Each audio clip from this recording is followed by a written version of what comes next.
يحموم لا بارد ولا كريم.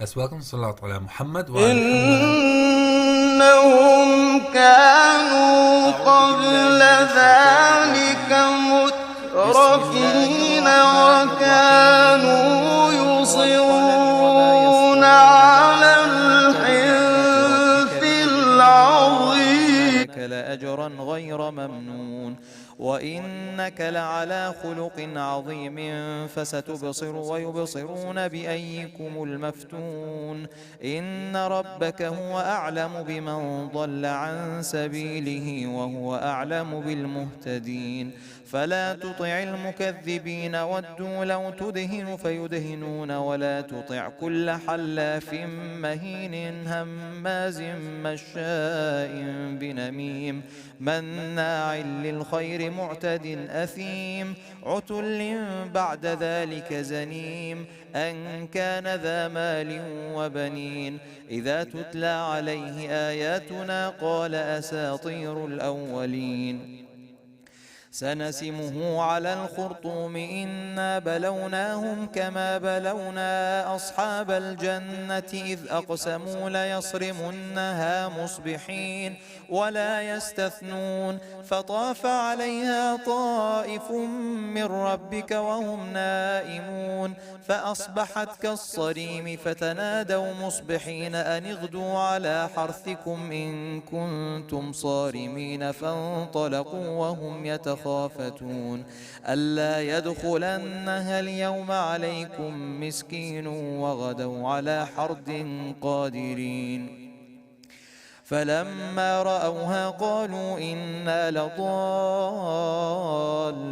بل نحن محرومون قال أوسطهم ألم أقل لكم لولا تسبحون قالوا سبحان ربنا إنا كنا ظالمين فأقبل بعضهم على بعض يتلاومون قالوا يا ويلنا إنا كنا طاغين عسى ربنا أن يبدلنا خيرا منها إنا إلى ربنا راغبون كذلك العذاب ولعذاب الآخرة أكبر لو كانوا يعلمون إن للمتقين عند ربهم جنات النعيم أفنجعل المسلمين كالمجرمين ما لكم كيف تحكمون أم لكم كتاب فيه تدرسون إن لكم فيه لما تخيرون أم لكم أيمان علينا بالغة إلى يوم القيامة إن لكم لما تحكمون سلهم أيهم بذلك زعيم أم لهم شركاء فليأتوا بشركائهم إن كانوا صادقين يوم يكشف عن ساق ويدعون إلى السجود فلا يستطيعون خاشعة أبصارهم ترهقهم ذلة وقد كانوا يدعون إلى السجود وهم سالمون فذرني ومن يكذب بهذا الحديث سنستدرجهم من حيث لا يعلمون وأملي لهم إن كيدي متين أم تسألهم أجرا فهم من مغرم مثقلون أم عندهم الغيب فهم يكتبون فاصبر لحكم ربك ولا تكن كصاحب الحوت إذ نادى وهو مكظوم لولا أن تداركه نعمة من ربه لنبذ بالعراء وهو مذموم فاجتباه ربه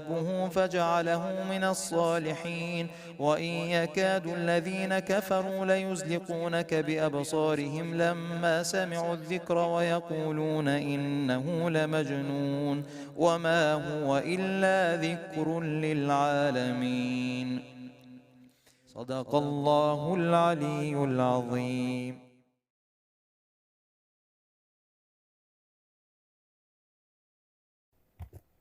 Thank you very much for that beautiful recitation. Before we move on to the main part of the program, I'd like to take this opportunity to share a few words about the Salam Center. Many of you will know about this exciting, unique and forward-thinking community center project that we're working on that's open to everybody, and some of the pictures of what it will really look like in real life are on the screen in front of you. Just a little bit about the journey. It's taken a long time. We started this all discussing this in sort of early 2000s. By 2009, 2010, we raised the initial amount that was required and got planning permission. In the last 10 years, we've had significant international engagement, detailed planning, raising significant funds, and started the building of the Salam Center with the ground floor, groundbreak, and construction of the basement already complete. And we've raised already £10 million. Just a little bit about the vision. What we're looking at creating here is an open, diverse, and creative community center, and as a model for others. We want it to be attractive, accessible, and genuinely inclusive for everyone. We want it to strengthen families, bring communities together holistically, religiously, spiritually, physically, and socially. We want to be a beacon of creativity and innovation. And we want to have pride in our heritage, but also be confident in who we are and how we engage with others. And all of this, we want it to be sustainable and replicable. Those are the core elements and tenets of the way that we think about the Salam Center. And therefore, the Salam Center is going to be a holistic, open and inviting center. And they will have a range of different things here, all to enable this and make this vision a reality. This includes, of course, a prayer hall, which will be able to host 250 people quite easily, and a ghusl and coffin area, as well as a multi-purpose second hall. But also sports facilities like a sports hall, which can hold five-side football, separate gyms for men and women, a beauty salon, library, restaurant, media room, youth centre, as well as children's play areas and gardens of discovery, a garden of contemplation and outdoor areas.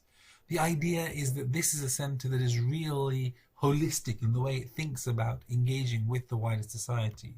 And it's really got really widespread support.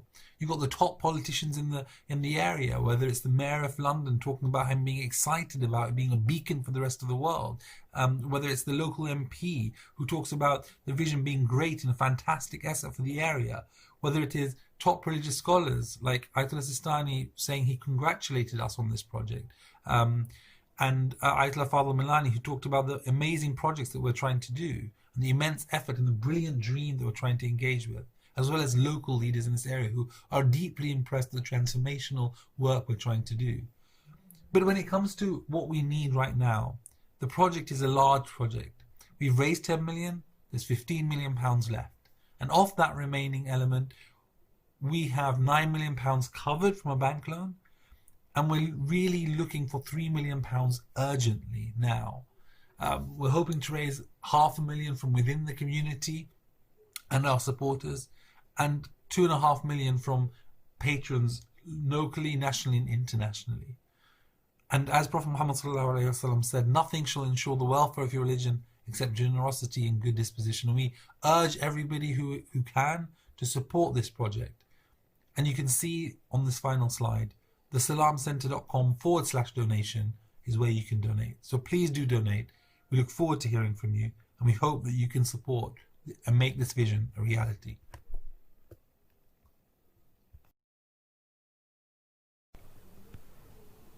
Now, just a note that it will be a couple of minutes before we start the main program, so please do stay on as we get everything ready for Sheikh Arif's talk.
Barakatuh.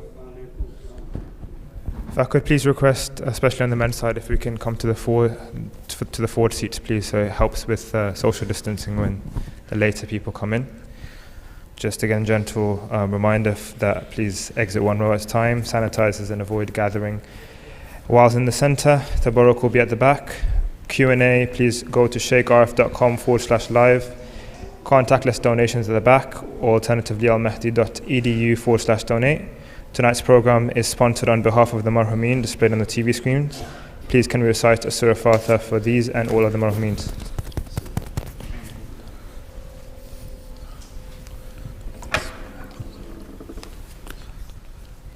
Please can we welcome Shaykh with a salawat.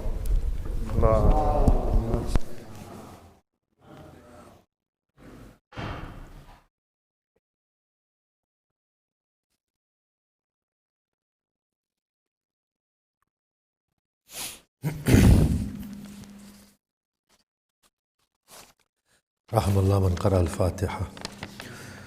بسم الله الرحمن الرحيم.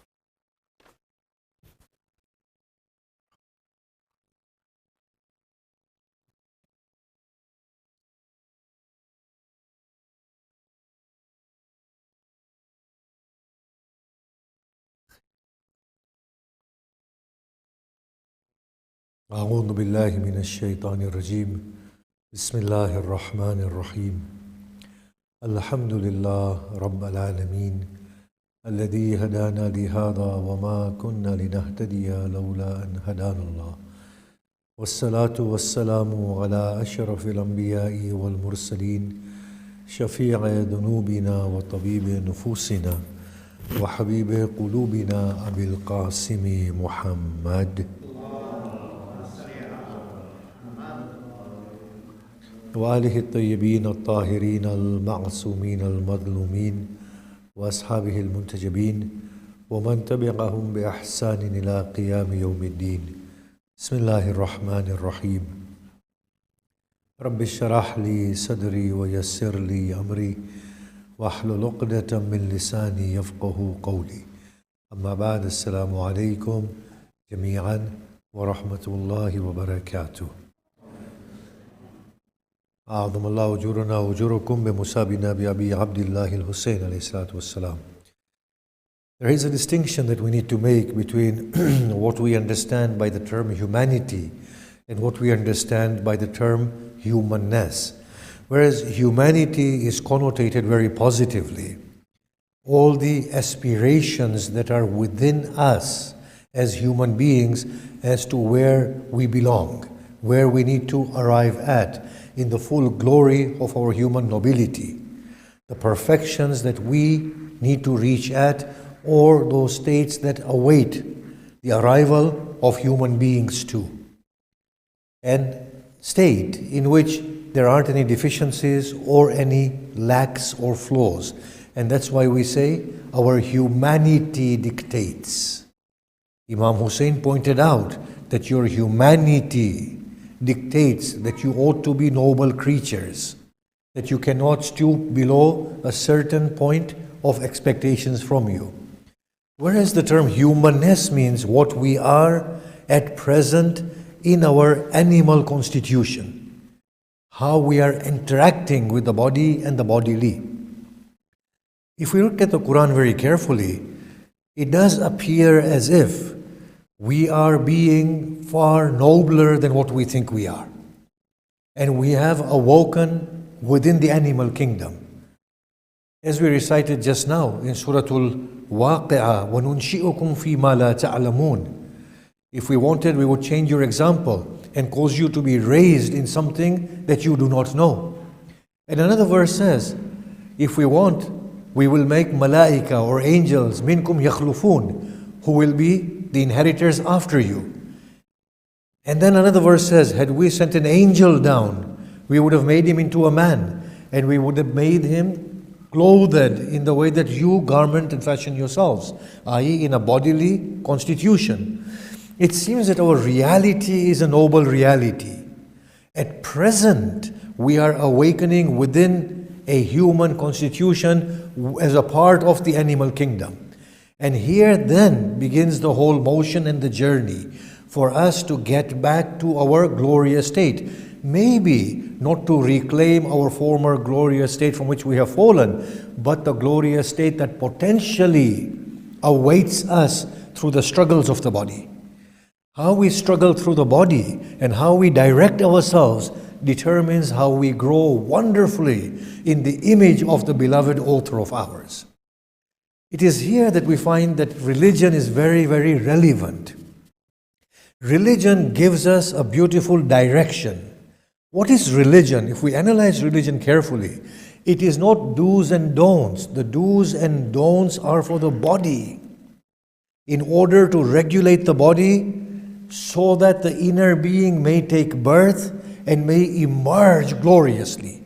So religion is not a set of do's and don'ts fundamentally and primarily. Religion is the inner orientation to God, is the inner connection with the deeper reality to which we belong. Religion is what we aspire towards in our humanity. Humanness becomes an opportunity to get there. The human frailty, the human weakness initiates us into the want of relieving ourselves of that which feels alien to our system. Think about it. We find no rest when we are less than charitable. Giving gives more satisfaction than taking. Forgiving is easier for the heart than being vengeful and filled with hatred. Being calm seems better for us than being agitated. Charitable as opposed to being greedy. Tempered as opposed to being lustful. We will see that it is only the humanness of us that initiates us into the opposite, which is godliness, by regulating it. Now, religion fundamentally is not an expression of do's and don'ts, do this and do not do that. That is for the body. The essence of religion is that beautiful orientation towards that loftier purpose. Now, the beauty about the Abrahamic faiths and similar faiths that ascribe to a God, one God, although I do not believe that any system ascribes to anything more than one God. Even the atheistic notion of existence inevitably will say it appears to be one existence. In any case, the religions that talk about one God, they have a certain charm and beauty that actually appeals to our humanness. As human beings, we do not merely need to know that there is a greater belonging. We need to know that that greater belonging is something we can relate to in our and through our humanness. That can be a direction for us through which we can be directed accurately. And that is why religions of the Abrahamic order supply us with the notion of a very personal God that we can attain, we can reach out to, that is there for us, who understands our constitution, who understands our psychology, who understands our weaknesses and our strengths, who we can rely upon and forge a very intimate personal bonding with. And He is available to us at a very personal level and at a very individualistic level, so that the humanness in all its flaws and frailties and weaknesses can turn to Him and beautifully tend to Him to regulate the humanness into the greater folds of humanity. Now Allah subhanahu wa ta'ala says so beautifully in the Quran, the verses, if you read them, the way they are phrased, Ya ayyuhal insan, ma gharraka bi rabbikal kareem. Look at the beauty with which God speaks. Oh, honorable human, what has deceived you concerning your generous Lord? الَّذِي خَلَقَكَ فَسَوَّاكَ فَعَدَلَكَ. The one who created you, He balanced you and set you upright. فِي أَيِّ سُورَةٍ مَا شَاءَ رَكَّبَكَ. And He fashioned you in whatever way He wanted to fashion you. Look at the tone of this verse, so loving. It is here when we find that beautiful personal God that, as Hussein calls out, we open up to God. Imam Hussein in his dua gestures, he says, Oh Lord, after this lengthy life, I've begun to understand that the whole endeavor from your side was to awaken me to yourself in every situation. As if to say that in the motherly compassion was an introduction of your undying love for me. In Father's charitable nature and forgiving nature was a glimpse of your nature that you were trying to impart through him. Through a brother's support, it was your undying support. Through a friend's acceptance of me, it was your non-judgmental acceptance of me. So this is the essence of religion, where the inner being is supposed to tend through the frailties of humanity as we encounter it. The Blessed Prophet is reminded this again and again. I know it hurts your soul to see them reject the truth. O Muhammad, worry not, you have executed your task, leave the rest to me. I know it causes you worry. I know it causes you anxiety. At times, Yasin, innaka laminal mursaleen. Indeed, you are a messenger. Look at the emphasis on that tone. You are a messenger. Don't let them make you think otherwise. That personal appeal. That is what carried the Blessed Prophet throughout his journey amidst the difficulties that he faced. He had that wonderful connection to God through his humanness. We are supposed to relieve ourselves of the weaknesses of our humanness by tending towards God as the direction in which humanness culminates in the brilliance of humanity. That is the only direction we are supposed to take. Now, you talk about Taoism and Buddhism. These are ways of life and they are noble. They are not monotheistic or polytheistic or atheistic. They are not concerning themselves with the theology of God. They are only saying, live a life in the best possible way you can live. There is no contention between Buddhists or Abrahamic faith. There isn't. That's a way of life. This is a religious orientation towards the lofty one who is personally available. In Buddhism, in fact, we can say it is actually monotheistic in its own way of sort. It's denial of any reality beyond reality itself, beyond the absoluteness. And that is the face of God, La ilaha. There is no God, whatever we imagine in our minds, illa Allah, save Allah, the one who is unknown. And he can only come through negation of one and all. So the Buddhist way of life also points at that one monotheistic reality. But as a human community, undeniably, in order to be liberated through God, we need to work through our humanness with that beautiful direction known as God.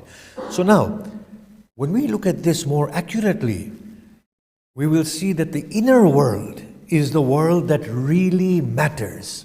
And that needs to be directed accurately to God, and that needs to be relieved of the humanness as we progress.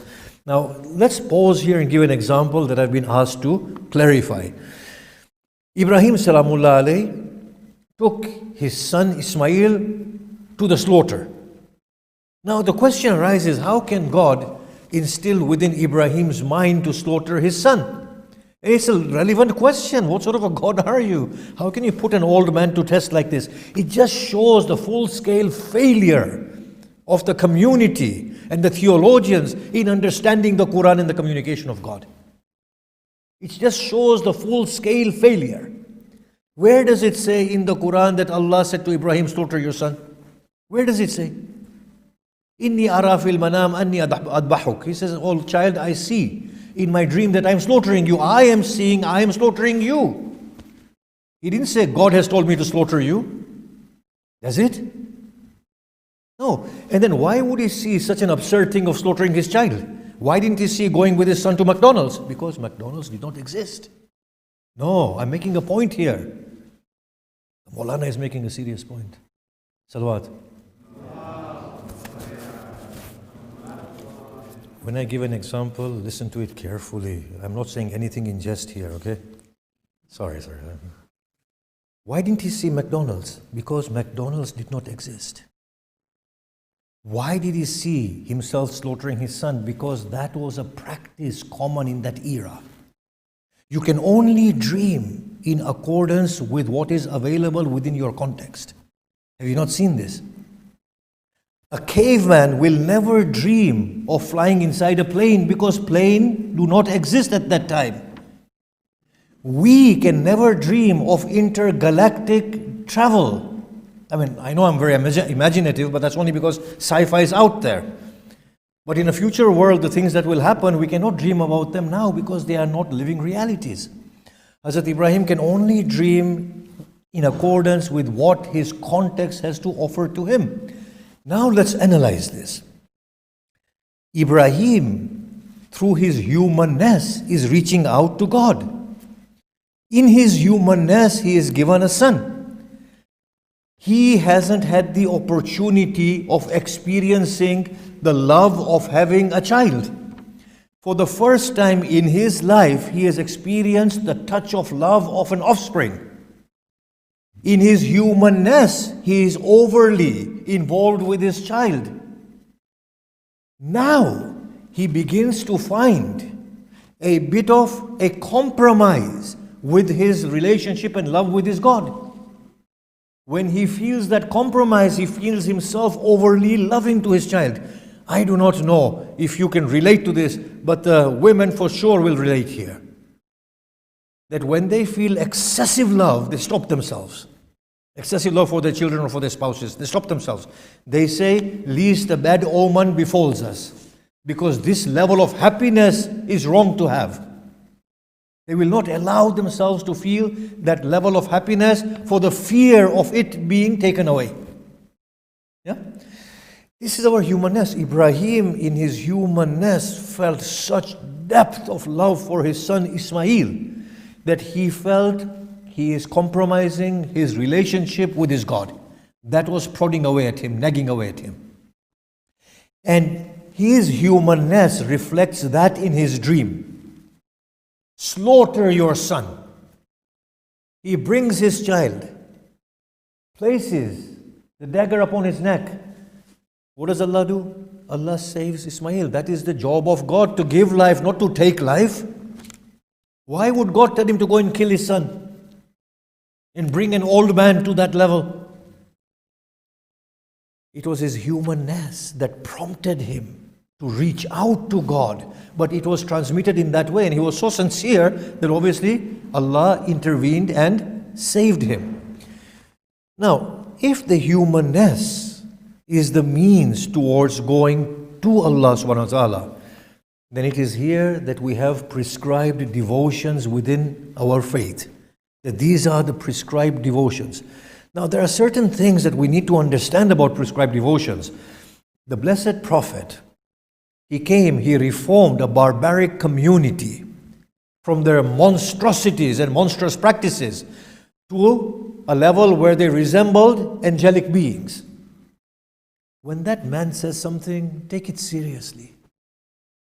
Take it seriously. Look at the smallest thing that he says. He says, when you eat, chew properly. Do not blow on your food. When you eat, eat less. Then take a walk. At this time, sleep. We are finding the medicinal benefits of everything that he has said. If a person has been so accurate in the smallest things that he has said, if he says namaz or salat is the pillar of faith, and it's the mi'raj, the heavenly ascension of a mu'min, take him seriously. Don't just say it's a form like any other form. There has to be some existential value to it. That's why he has said it. He doesn't do anything in vain. He is Muhammad Rasulullah. And if he was so adamant about a practice, try and understand what is the secret inside it instead of being dismissive of it. We are so readily dismissive. Saying namaz is wajib is not like having slaves. There is a distinction between personal devotional practices and between social interactions. Marriage, divorce, slavery, they all change with time because these are social interactions. But the devotional practice of Muhammad Rasulullah and the practice of consumption is very much in line with the existential beings of ours. Take it seriously. If he's done ruku, if he's done sujood, know that there is existential value in there. I know that namaz is not in essence the ruku and sajda, but whilst we are earthbound, We are committed to a namaz which is with ruku and sajda. When we are in space, there is no ruku and no sajda. There is no direction. But whilst we are earthbound, there is a reason for it. Now, hopefully towards the end, if we have time, we'll explore this just a little bit more. So the first thing is, when Muhammad Rasulullah says, pray like you see me pray, trust this blessed Prophet. Trust him. He has reformed monsters into fine human beings. He is followed by 2 billion people. He created a civilization. He gave birth to a glorious, godly society. The man is something. He's not just your anyone. He is somebody. Yes? He is the supreme example of a human. Now, the Quran says, Inna salah tanha anil fahsha'i wal munkar. That salah prevents from indecency and whatever is reprehensible. I ask you a thing here. And this is another failure of ours, that we've interpreted the religion of God entirely within the bodily context. We feel salah, the beginning and the end of it, is bowing, standing, prostrating. That's all we feel salah is. Does bowing, standing, prostrating prevent anybody from stealing, thinking ill of anybody else, cursing others, hating others? Does that bowing, prostrating make anybody like Hussein ibn Ali? If the bowing and prostrating, the form of salah, were to ward people away from fahsha and munkar, the 2 billion Muslims on the face of this earth would be harmless creatures. But these 2 billion Muslims on the face of this earth are showing signs of barbarians. They have paradise, but they don't give in charity. They are bestowed by the favors of God, yet they don't discover cures for cancers. They are the ones who have the Quran and the Hadith, yet none of them has won the Nobel Prize for any scientific achievement or any humanitarian. Of course, we have humanitarian achievements we are achieving now, but I'm just saying, on the scale of 2 billion people. So what does this salah of their form do for them? Does it ward them off from that which is indecent and that which is reprehensible? The answer is no. The form of the salah doesn't do that. The form of the salah is a prelude to bring the animal humanness to a place where it becomes attentive. The only reason fiqh tells us that do not make extra motions is only so that our minds can be focused. Do you not see when we begin to learn how to drive? We are so attentive that we don't get anything wrong because we are mastering the art of it. Once we have mastered it, our minds are somewhere else and we are driving robotically.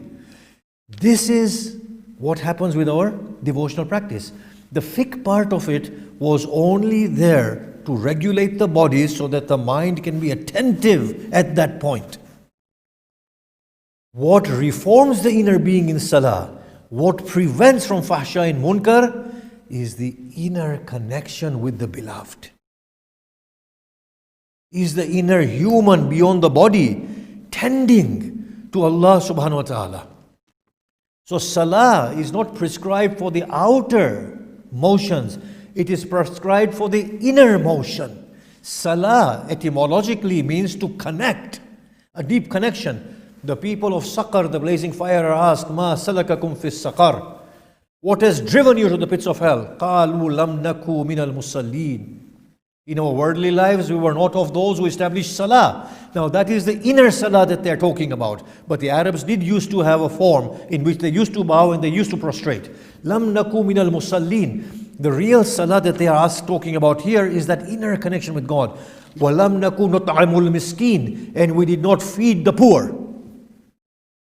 Both of these are to do with the inner being. Feeding the poor shows inner care, shows outer purity of detaching with wealth, and inner care of feeding the other.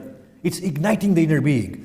Salah means connection with God, the most beautiful one, in whom culminates our humanity in its most brilliant way. لَمْ نَكُوا مِنَ الْمُصَلِّينَ وَلَمْ نَكُوا نُطْعِمُ الْمِسْكِينَ. These are the two things that they respond. This is the reason why we are in the blazing fire. The fire is for the body and anguish for the soul. The description of the fire are very bodily. These bodies of the animals are thrown in the fire. Allah says, وَقُودُهَا النَّاسُ وَالْحِجَارَ عُدَّتْ لِلْكَافِرِينَ فَاتَّقُوا النَّارَ الَّتِي وَقُودُهَا النَّاسُ وَالْحِجَارَ عُدَّتْ لِلْكَافِرِينَ. Fear the fire, whose fuel is human and stone. The human body physically will burn and blaze. And through that, the human will be tormented. So salah is for the inner being. Now we need to clarify certain things here to build on it even further. Quran talks about 3 levels of a'mal. Ahsan amal, khayrat, and amalun salih. هو الذي خلق الموت والحياة ليبلوكم أيكم أحسن عملا. He is the one who has created life, death, and life. Death always comes first. Look at the beauty of Quran. The sequence is perfectly matched every verse. Maut comes first, then comes death. We do not die after life. We were dead before life. Then we come to life, then we die again. Then we come to life again, yeah? 2 deaths, 2 lives. He is the one who has created death and life to see who amongst you is the best of deeds. Now here we explain this ahsan amal is the human being trying to defy destruction and death. Between the boundaries of death and life and death, we will struggle to secure the best life that we can and defy death altogether. This prompts us into action, and we reveal the godly breath that is within us through our minds. He is all knowledgeable, we are all knowledgeable. He is all conquering, we are all conquering, or we want to be. He is the giver of life, we'll give life. He is the sustainer, we'll sustain. He is the dispeller of evil, we'll dispel evil. Can you see that? Whatever God is, between the boundaries of death and life and death, we will achieve all of that. It's the outer prompting of the outer motion within the brain and the mind. Tomorrow, if we create a sun, then we will create a sun. Some people, obviously when I give the example, have you created the sun? It means right now. But the future human, if he's allowed an eternal life, will create it. I have no doubt of that. This brain of ours is phenomenal. I mean, it's a shame we don't use it, but it's phenomenal. Salawat.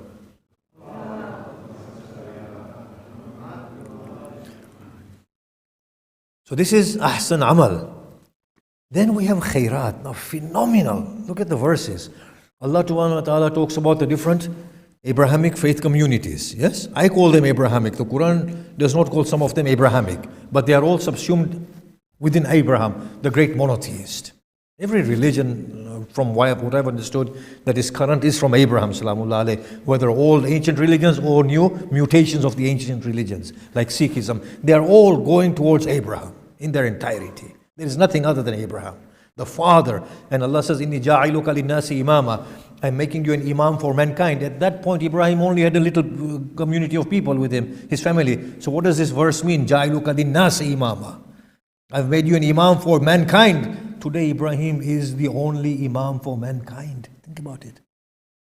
Hindus, Muslims, Buddhists, Jews, Christians, everybody stems from Ibrahim. He is the real imam for everybody. It's amazing what the Quran is saying if we interpret it in this way. Now, Allah subhanahu wa ta'ala addressing the multi-faith community, He says, لَكُلِّ وِجْهَةٍ هُوَ muwalliha. For everyone is a direction that he turns to. Kaaba is yours, yours is this, yours is that. The later part of the verse says, فَاسْتَبِقُوا الْخَيْرَاتِ. Now, race each other and compete against each other to perform good deeds. What are good deeds? Good deeds. And then we talk about the beautiful prophets. إِنَّهُمْ كَانُوا يُسَارِعُونَ فِي الْخَيْرَاتِ. And another verse in Surah Anbiya again, وَوْحَيْنَاهُمْ إِلَيْهِمْ فِعْلَ الْخَيْرَاتِ. They used to hasten and race in performance of good deeds. And we inspired them to perform good deeds. What are good deeds? Good deeds are services to humanity. So on the one hand, you have the natural existential motion of conquering and coming to the actualization of the potential of God vested within us at the level of the mind and the brain. The other is service of mankind. Khairat. And that's why obviously even now when we use the word khairat, we mean charity, doing something for the other, not only monetarily, a good word, a good thought, a good prayer, preferring the other over ourselves. Then comes the expression of amalun salih, righteous deed. In all of these, righteous deeds features prominently in the story of salvation. Allah subhanahu wa ta'ala says, they believe in Allah and perform righteous deeds. Whoever amongst the Muslims, Christians, Jews, Sabians believes in God and performs righteous deeds, they will have their reward and no fear will befall them. Righteous deeds, therefore, are what? We ask. Are they prayers? Are they charity? What are the righteous deeds? Righteous deeds are the inner interaction with the outer act. So when a person prays salah, and if the inner being is connected to God, then that is known as a righteous deed because it impacts the soul in a positive way, that the soul is warded away from things that are reprehensible and things which are indecent. Can you see that? That is a righteous deed. The way we interact with the act of devotion becomes a virtue inside, a virtuous state. When we give in the way of God, if we interact with that act befittingly, then that becomes righteous deed. Otherwise, the salah, namaz, is a prelude for a righteous deed. It is not a righteous deed in and of itself. If it was a righteous deed, in Ramadan, after praying hundreds of rakat salah, we would become angelic. We become monstrous. I mean, think about it. I need to give this example. We only have a 4-hour window in which to eat and drink before the 20-hour fast, right? So we can be forgiven by like feeding like animals. And then you stand for 100 rakat. I mean, it's not even possible. It's an exercise of going down and up, down. You might as well go on the treadmill and run a little bit. It might be better. People are burping and, doing their wudus again. And back in the day, I've seen it all. Because I used to lead the prayers. And after 100 rakat, people are frustrated. They are tired. All they can think of is food. And all they can think is, when will the Maulana finish? You're not fast enough today. You're with your beloved. You're with your beloved. So our 100 rakat is, I'm going to go to the love of my heart, stand before the love of my heart, say, I love you, I love you, I love you, I love you, I love you. 1,000 times, I'm done, gone. No. Go to the beloved, in the presence of the beloved. Say, oh most beloved, I am here. That is the inner being, connecting with God. Of what value do you think this bowing and prostrating is? If this animal bodily constitution does not awaken the inner being to the beloved, of what value? Come with me to Karbala. On the 11th, Umar ibn Saad is praying Salatul Janaza on the people who have killed Imam Hussein. These were people who prostrated to Allah and they killed Hussein ibn Ali. Of what value is all of this? So namaz is good, it's a prelude. The righteous deed is what we become through it. How connected we get to Allah subhanahu wa ta'ala through that beautiful prayer. And this indecency, the animals never have the notion of indecency because it's the animal life. But we feel a sense of indecency because we are angelic being. We do not find the animal property within us very comfortable. We don't. We find it wrong. We want to cleanse ourselves. As the Blessed Prophet said, he who is chaste most resembles the angels. So the Prophet said, Salat amududdin in qubilat ma siwaha. That salah is the pillar of faith. If it is accepted, everything else is accepted. Wa in ruddat ma siwaha. And if salat is not accepted, nothing is accepted. Now that makes sense.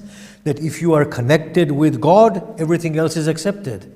If you're not connected with God, You are just robotically, mechanically doing things that have no life or soul inside it. On the day of Qiyamah, people will be asked about their salah. If the salah is not proper, nothing else will be proper. What does that mean? The ruku and sajda, I will take out the fatwa book and say, look, I did this, I did this, I did this, I did this, I did this. The angels will say, you did everything like an animal does. You weren't there inside that prayer. It would have been easy had you done faulty ruku, but Allah would have been there with you. Do you not see that? But we have interpreted this lofty devotion in a very bodily fashion. It's such a lofty devotion. إِذَا تُتْلَى عَلَيْهِمْ آيَاتُ الرَّحْمَنِ خَرُّوا سُجَّدًا وَبُكِيًّا. These prophets, when the verses of Rahman are recited upon them, they fall upon their faces crying. Why? Because when God is exemplified within, when His light becomes brilliant, the only thing the lover can do is to find Him, is to reduce himself totally. When we totally reduce ourselves, that's the only homage we can pay to our God. Do you not see how the body is made to feel humble and humiliated? Bow, sajda, so that the inner being can awaken, so that the ego, the idol, the arrogance can die. What happens, unfortunately, is that our bodies are doing ruku and doing sujood with the idol still there, the other God in the head. The other God needs to relent. The other God needs to do ruku and sajda, not the body. The other God that is here, the real sharik, needs to say, Lord, I am surrendered to you. This is my state of nothingness. I am dust. Ali Salamullah alayhi was struck. You know what he said? What a man. Who can compete with Ali? Foolish are the brains who put up anybody else with Ali. Don't even think about it. Dispel the thought. It's from the shaitan that even try to defend that Ali is greater than everybody else. Even that attempt is from shaitan. Hold him in such superior rank that nobody can even talk about him without saluting him. The sword is struck upon his head. Imagine the presence of this man. The presence. After he says, I am successful by the Lord of the Kaaba, he takes the dust. He applies it upon his wound and he recites the verse, Minha khalaqnakum wa fiha nu'idukum wa minha nukhrijukum taratan ukhra. From it we have created you. To it we shall return you, and from it we shall raise you once again. To remind ourselves that we are this dust. It's that inner ego and arrogance that needs to go with these postures. Not that the ego and the arrogance is suspended in the mind and the body is just performing it. The Blessed Prophet said that if somebody had a spring running outside his house door, back in the day they did not have taps and water, right? They had to go a distance to get water. If they had a spring running outside their door, and if they were to wash themselves 5 times, how much of filth shall remain upon their bodies by the end of the day? The answer is none, because they washed themselves 5 times. We have taken that to mean physical wudu. No, he's talking about the ablution of the soul, ablution of the mind. If a person reminds himself 5 times a day diligently that I'm standing before my God, there remains no capacity in there to become wayward after that. Inna as-salah kanat ala al-mu'minina kitaban mawquta. Salah is a timed obligation upon the mu'mineen. So that frequently you're remembering God. In winter, we pray Subuh at 7:30. Maghrib, Isha by 4:15, everything is done. From 4:15 to the next 7:30, there is no God. Are you seeing that? Is it a timed obligation? In the way we are treating it? It's frequent remembrance of God. In summer, between 10 and 2:30, 4 prayers are over. No, 3 prayers are over. And then the rest of the day, only Dhuhr and Asr in the middle. Is this what was meant? It's such bodily interpretation of something so noble. We have interpreted it in a bodily fashion. Sunrise, sunset, and the bodies. That's all. There is nothing else that remains there. Now, I need to make one thing clear. We're not going to finish. There are 2 levels of salah that the Quran talks about. One is the obligatory prayer, and one is the voluntary prayer. It's amazing the way Quran speaks. As far as the obligatory prayer is concerned, Allah talks about it. It is good. Pray. It will ward you off that connection from fahsha and munkar. But it only when it comes to the night prayer, in the depth of the night, that a soul voluntarily gives to prayer to God. وَمِنَ اللَّيْلِ فَتَهَجَّدْ بِهِ نَافِلًا. And at nights, stand praying to your God. Nawafil. عَسَىٰ أَن يَبْعَثَكَ رَبُّكَ مَقَامًا مَحْمُودًا. Your Lord may elevate you to a praiseworthy rank. This reward He is not giving for the 5 daily prayers. Why? Because the Quran knows very well that the 5 daily prayers, they will take it as their Muslim Ummah identity, and it will be reduced to the body. But it is only a lover who yearns to meet with his beloved, who will stand in the depths of the night remembering his beloved. And that is where the heart is ignited, because that is where the heart is yielding to God, not the body. I pray this because it's prescribed, otherwise I'll get punished. Right? That one, nobody will punish you, you can sleep. No, but I want to be with my God. Can you see the difference? We commence with the narration, but before we go there, on the night of Ashura, when the enemy decided to mount an attack, Imam Hussain turned to Abbas. He said, seek respite. I wish to spend this night in devotion to God before I meet with Him. It is said that Imam Hussain and his companions' prayers were of such intensity that the people on the side of the enemy, they heard and many defected. Some came and joined with the camp of Imam Hussain, and many defected. They said, these people cannot be wrong. It's the night of Ashura. Imam Hussain tells them to save their lives. The companions are offended. They say, "Oh Hussain, how may we prefer our lives above yours?" Imam commended them. He said, "God has not given such companions to anyone before me." Children of Imam Hassan are with Imam Hussain, who all got killed. Even the youngest one got killed on the day of Ashura. But Hazrat Qasim is not the youngest. He's older than the youngest. He comes to Imam Hussain. He says, "Oh uncle, will I also be able to defend you tomorrow and die for you? You have just said, none of you will live. Will I be able to die for you?" Imam looked at him. His eyes teared. He said, "Qasim," because Qasim is at a tender age. He said, "Qasim, how do you understand that?"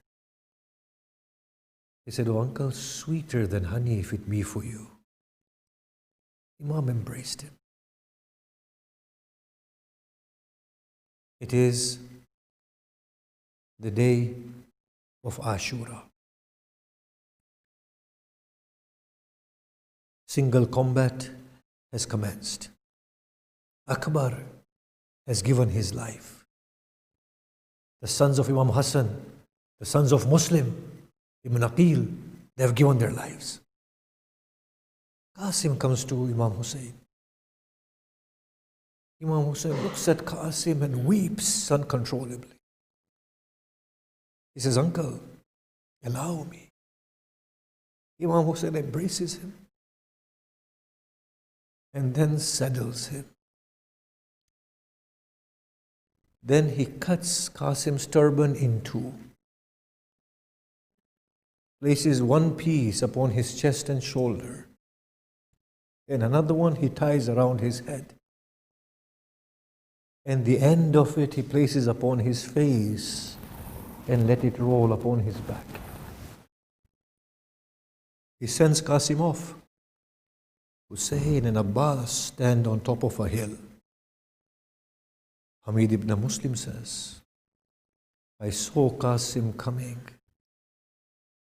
His face looked like the first splinter of the moon. The reason why he said that was because Qasim's face was covered in the black cloth. And his sandal was dangling. His feet did not reach the stirrup of the horse. Qasim arrives. I am Qasim, the son of Hassan, the son of the messenger of God. This is my uncle Hussein who thirsts. By God, I shall not spare you. Imam Hussein from afar witnesses the scene.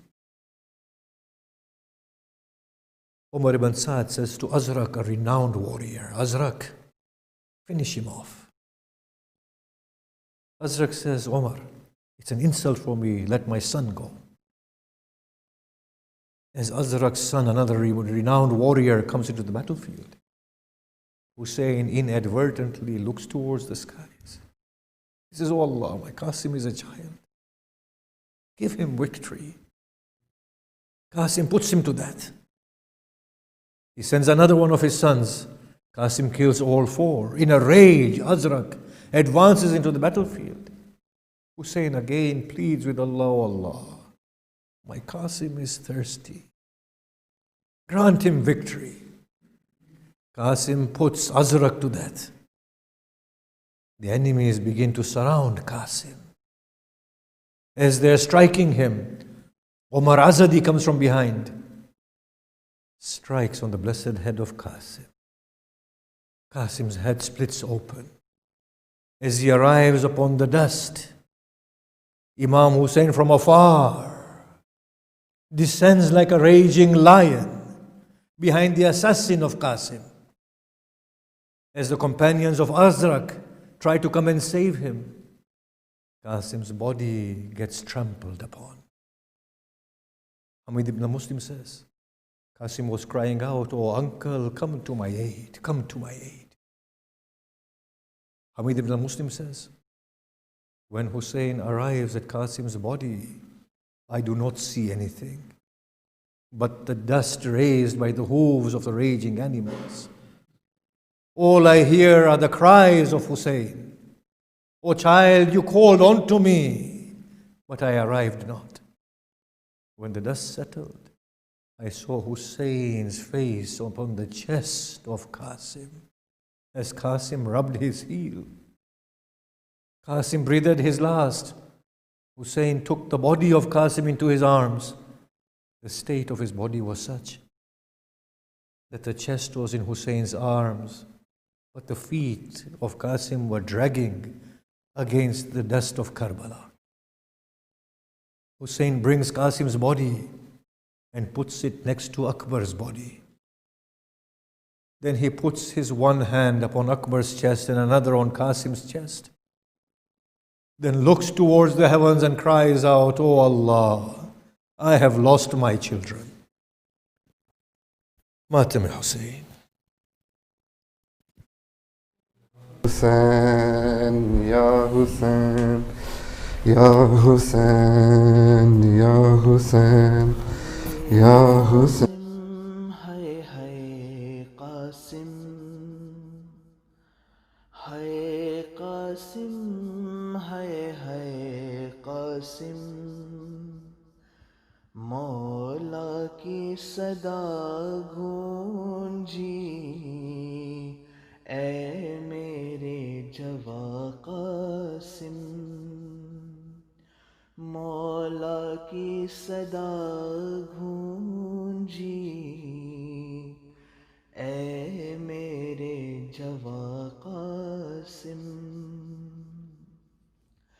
ملتا ہی نہیں تیرے ملتا ہی نہیں تیرے لاشے کا پتہ قاسم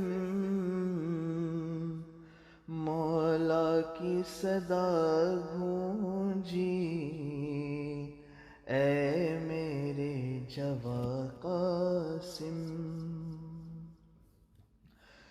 کم سن ہے مگر شیروں جیسا ہے جگر اس کا سردار جوانان جنت ہے پدر اس کا کیسے ہو بھلا تیرے کیسے ہو بھلا تیرے اوصاف بیاں قاسم مولا کی صدا گونجی اے میرے جواں قاسم سینے سے لگاتے ہیں روتے ہوئے کہتے ہیں اے لال میرے قاسم رخصت تمہیں کرتے ہیں ڈھونڈوں گا بھلا تم کو ڈھونڈوں گا بھلا تم کو اب جا کے کہا قاسم مولا کی صدا گونجی اے میرے جواں قاسم چھلنی ہوا تیروں سے معصوم سا شہزادہ پورا کیا قاسم نے بابا سے کیا وعدہ آتے ہیں وہاں مولا آتے ہیں وہاں مولا گرتے ہیں جہاں قاسم مولا کی صدا گونجی اے میرے جواں قاسم بکھرے ہوئے کچھ ٹکڑے میدان سے اٹھاتے ہیں یوں لاشائے قاسم کی گھٹری سی بناتے ہیں سہ پائے گی غم تیرا سہ پائے گی غم تیرا کیسے تیری ماں قاسم مولا کی صدا گونجی اے میرے جواں قاسم ملتا ہی نہیں تیرے ملتا ہی نہیں تیرے لاشے کا پتہ قاسم مولا کی صدا گونجی اے میرے جواں قاسم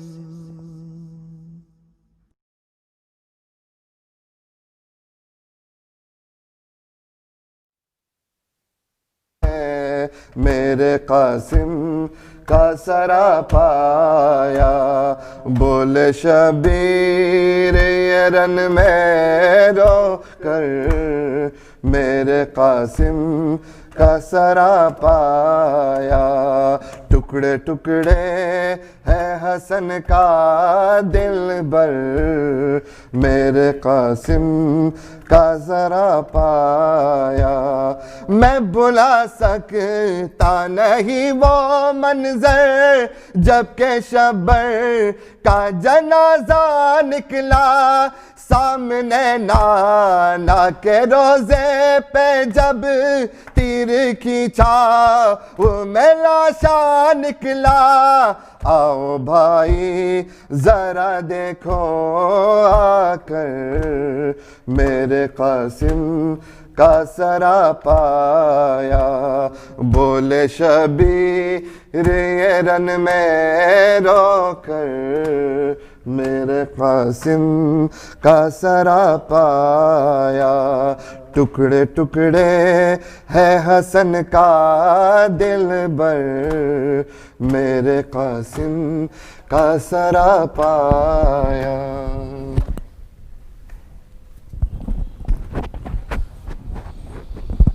तवज्जो ज़ियारत। अस्सलामु अलैका या रसूल अल्लाह, अस्सलामु अलैका या हबीब अल्लाह व खीरतहु मिन खल्क़िह, अस्सलामु अलैका या अमीरल मुअमिनीन व सय्यिदिल वसीन व इमामन इफ्तरदल्लाहु ताअतहु अलल आलमीन।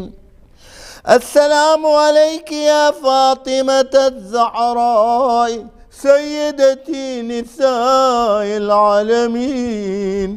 अस्सलामु अलैकी या खदीजतल कुबरा उम्मुल मुअमिनीन। अस्सलामु अलैकी या उम्मुल बनीन। अस्सलामु अलल हसन वल हुसैन सय्यदे शबाब अहलिल जन्नह। अस्सलामु अलैका या अबा अब्दिल्लाह व अलल अरवाह अल्लती हल्लत बिफिनाइक।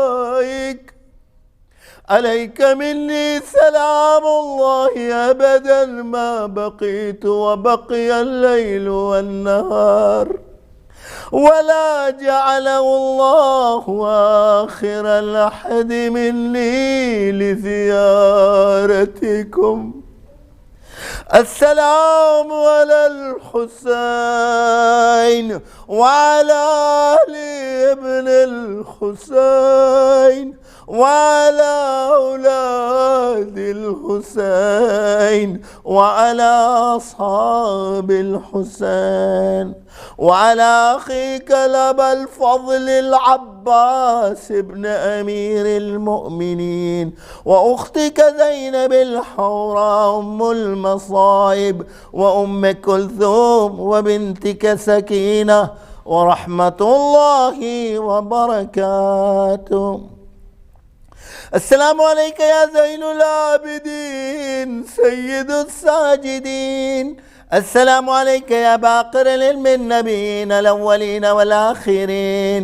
अस्सलामु अलैका या जाफ़र सादिक़िन अल-मुसद्दक़। अस्सलामु अलैका या मूसा काज़िमिन अल-बाब अल-हवाइज। अस्सलामु अलैका या गरीब अल-गुरबा व बईद अल-मदा। अस्सलामु अलैका या मुईन अल-ज़ुअफ़ा वल-फ़ुक़रा। अस्सलामु अलैका या शम्स अश-शुमूस व अनीस अन-नुफूस अल-मदफ़ून बिअर्ज़ तूस। अय्युहर रिज़ा अर्राज़ी बिल-क़दर वल-क़ज़ा मौलाना अली इब्न मूसा ar-रिज़ा कुन शफ़ीअना व शफ़ीअ वालिदैना फ़ी यौमिल जज़ा। अस्सलामु अलैका व अला उख्तिकल मअसूमा व रहमतुल्लाहि व बरकातुहु। अस्सलामु अलैका या मुहम्मदिन इल्तक़ील जवाद। अस्सलामु अलैका या नकील हादी। अस्सलामु अलैका या हसन अल-अस्करी ज़की। السلام عليك يا صاحب الزمان الأمان الأمان الأمان من فتنة الزمان السلام عليك يا شريك القرآن السلام عليك يا كعبة الإيمان السلام عليك يا إمامنا وإمام الإنس والجان عجل الله تعالى فرجك وسهل الله مخرجك ورزقنا الله في الدنيا زيارتك وفي الآخرة شفاعتك السلام عليكم يا أهل بيت النبوة وموضع الرسالة ومختلف الملائكة جميعا ورحمة الله وبركاته اللهم صل على محمد وآله. We will start the Q&A straight away. Just a reminder once again, questions should be asked at sheikarif.com/live. Can we please welcome Sheikh with the salawat?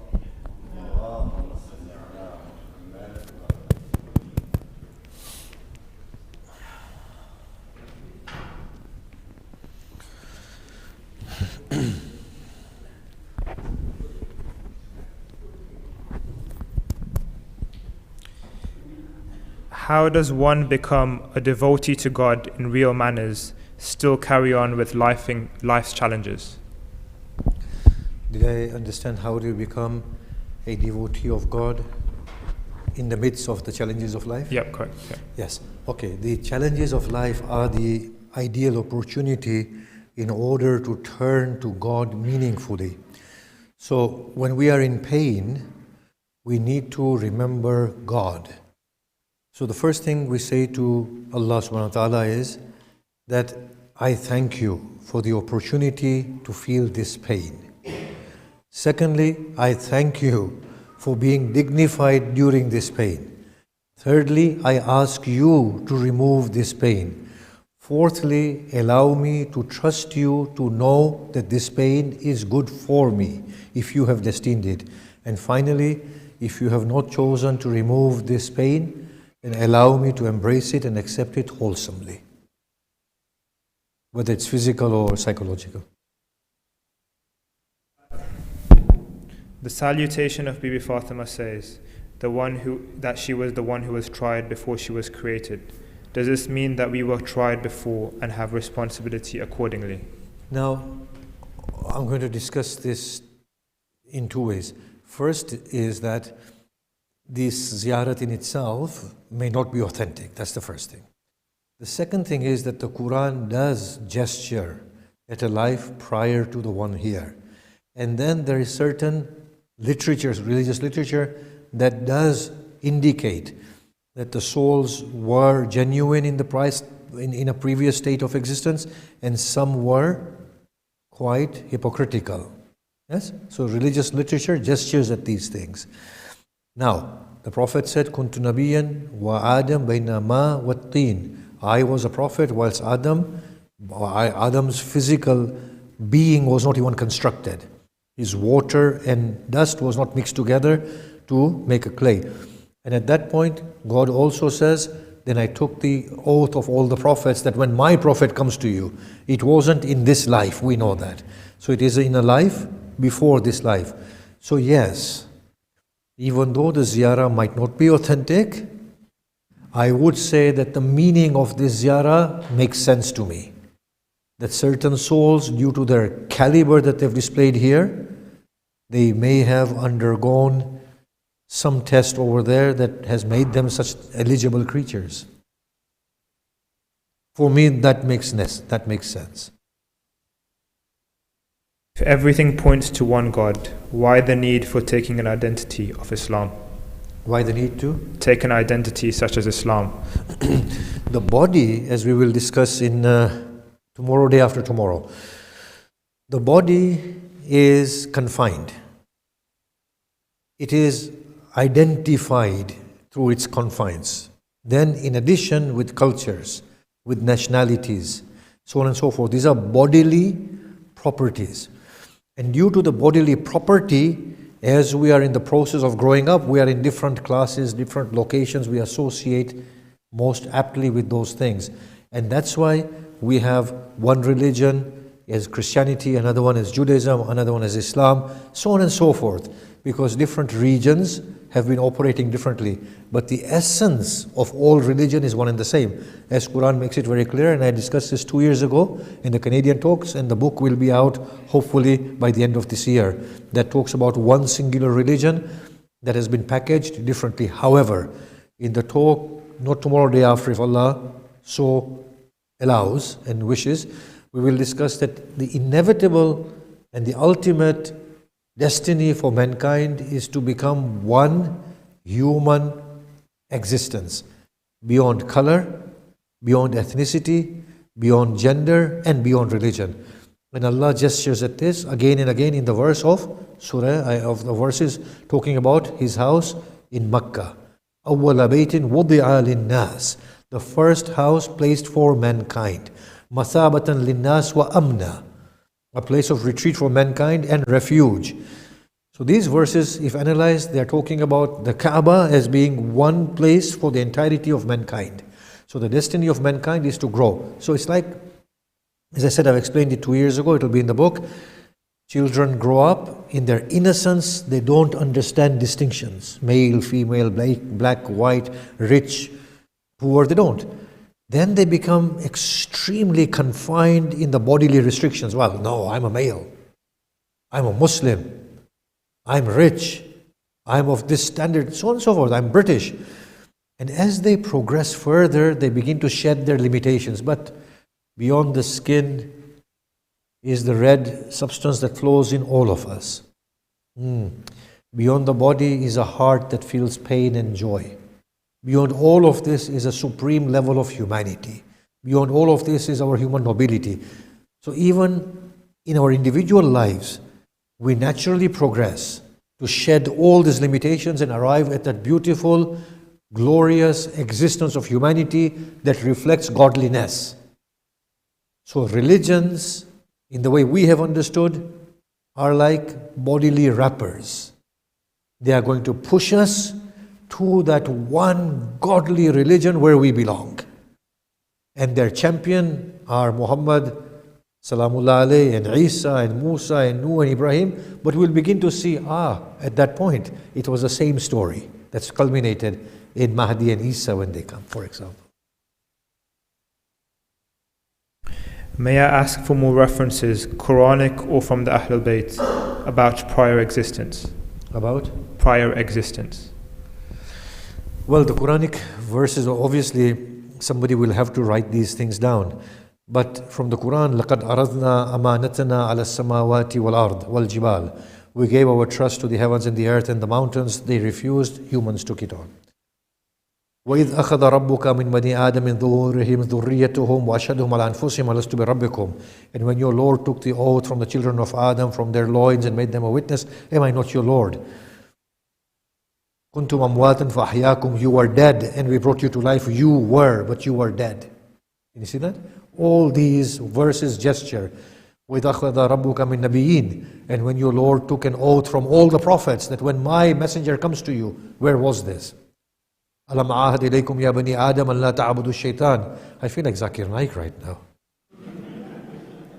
now. Somebody has to blow their own trumpet, right? And did I not take a pledge from you, O children of Adam, that you will not prostrate or you will not worship shaitan? And then the Alamud Dhar hadith that we have, that Adam saw all his children in Alamud Dhar, for example. Whoever you begin to feel companionship with in your life, you have known them prior to this life in the Alamud Dhar and felt companionship for them over there. For example, the Prophet's hadith that your spouses are chosen for you before you came to this world. No matter where you run, you'll end up with the one you're chosen for you. Yes? That's not supposed to be funny. Yeah? So I'm just saying these are the sort of, obviously somebody needs to record them down. Yeah. Evil eye and nudger, is this actually a thing? If so, how can people become godly whilst having these obstructions? Nazar or evil eye, yeah. Evil eye and nazar, I hope we have explained it in the first few lectures. that the mind is the real thing. The mind can cause bliss and the mind can cause sickness. The Quran says, وَمِن شَرِّ حَاسِدٍ إِذَا حَسَدٍ. And from the evil of the jealous person when they demonstrate their jealousy. Now that's not only in the physical form. Wishing ill to others can make others ill. Wishing good for others can make them feel better. The reason why you all love me is because I love you so much. Oh, thank God nobody laughed at that. Alhamdulillah. So what about all the people who hate me, you're going to ask? Yeah. They're just mistaken. So the mind causes these things which we then call nadar and so on and so forth. It's a reality. Now how do we become godly with these blockades? It is just like somebody falling physically sick. When you have a bad headache, it's difficult to focus on loftier truths. Yes? But once we come through that bad headache, the soul has been purged of its bodiliness.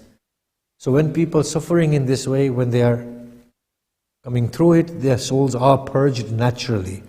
Now, should we become overly superstitious? This is the problem with the community, right? And go taweez and so on and so forth. I'm not denying the worth of any of these things, but if the inner constitution is strong, if the inner constitution is strong, Allah is saying that nobody can do any harm. He's talking about Malakain Bibabil Harut wa Marut in Surah Baqarah.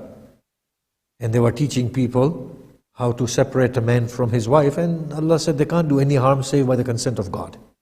Yes?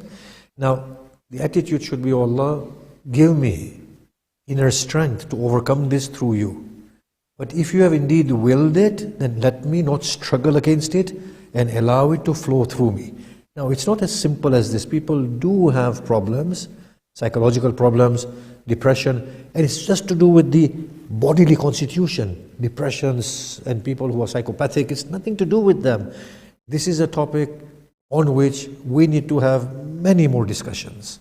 And we need to talk at some point, dedicating a lot of time and a lot of lectures to this topic in itself, and benefiting from everybody's knowledge, by the way, to integrate it all properly. It's a difficult one. Sheikh, unfortunately we can't ask the rest of the questions, we don't have time. Inshallah we'll pick it up tomorrow.